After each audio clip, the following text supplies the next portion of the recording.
Welcome back to Restoring the Constitutional Republic one county at a time. In this video, we will discuss how the past has become the future. Now let's talk about how the past has become our present and future. The following is quoted from a meeting that happened in the early 1900s, about 100 years ago.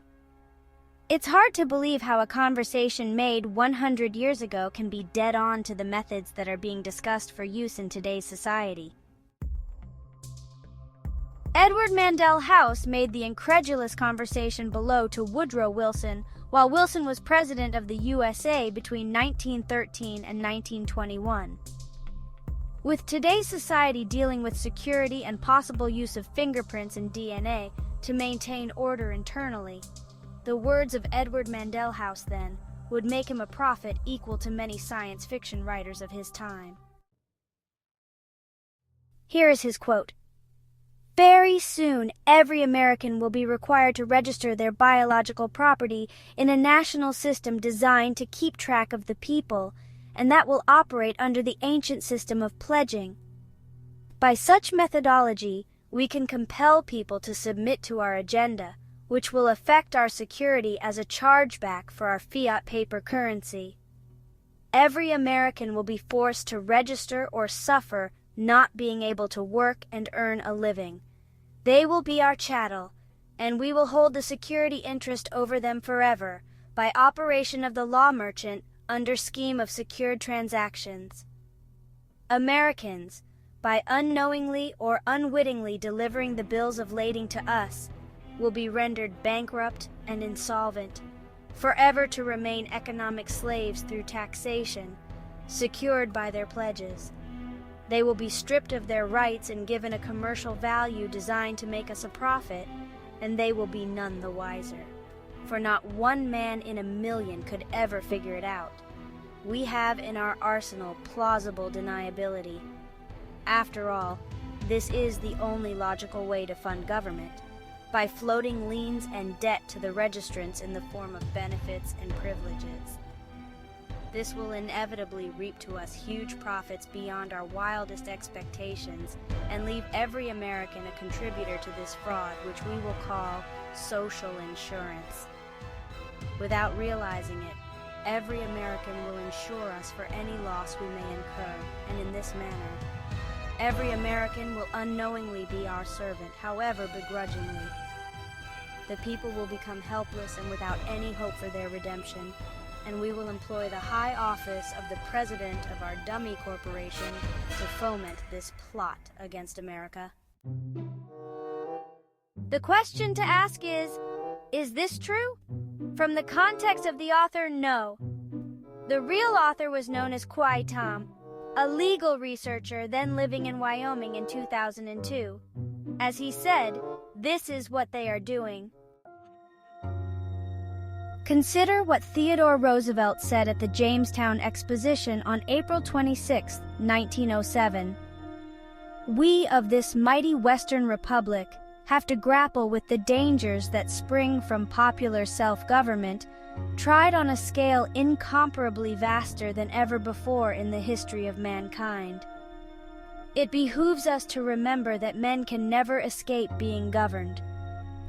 Either they must govern themselves or they must submit to being governed by others. If from lawlessness or fickleness, from folly or self-indulgence, they refuse to govern themselves, then most assuredly in the end, they will have to be governed from the outside. They can prevent the need of government from without only by showing that they possess the power of government from within. A sovereign cannot make excuses for his failures.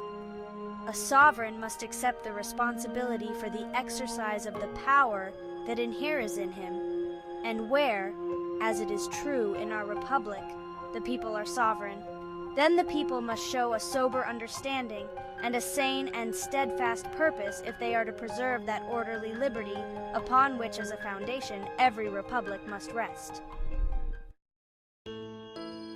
If you are a secured party and your paperwork is being ignored by criminal racketeers that are posing as local government, then you may wish to show them the following facts withstanding. and you might wish to file these following facts as an affidavit. Uniform Commercial Code Section 10, 104, Laws Not Repealed.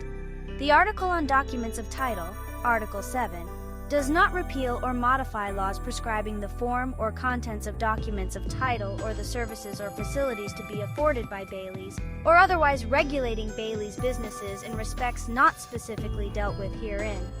But the fact that such laws are violated does not affect the status of a document of title which otherwise complies with the definition of title.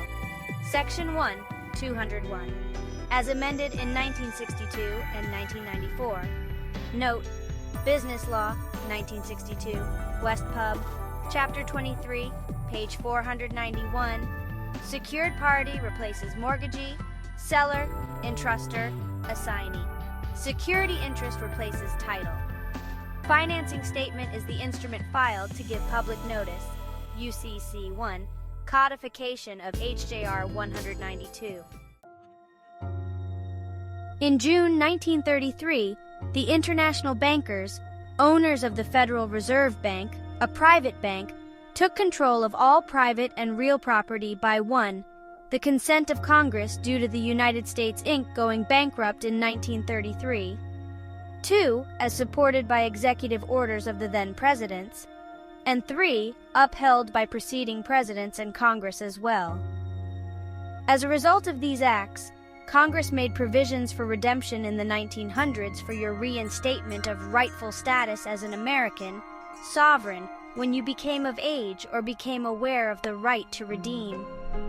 These provisions were placed in various acts, legislation, resolutions, and executive orders, mostly in and around 1933, including but not limited to HJR 192, which has since been codified in Public Law 73, 10 and so confirmed by the United States Supreme Court in 1939.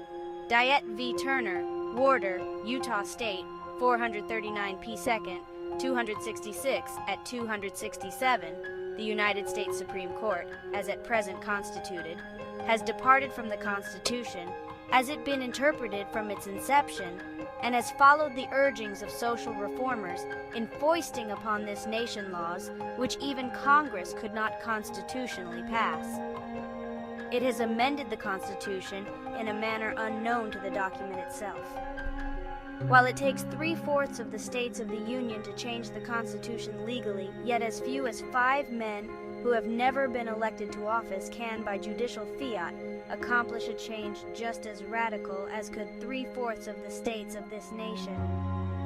As a result of the recent holdings of that court, the sovereignty of the states is practically abolished, and the erstwhile free and independent states are now in effect and purpose merely closely supervised units in the federal system. Once again, thank you for helping to restore the constitutional republic one county at a time. Subscribe to this channel, share these videos widely, and let's restore America's constitutional republic. It's time to reestablish our sovereignty.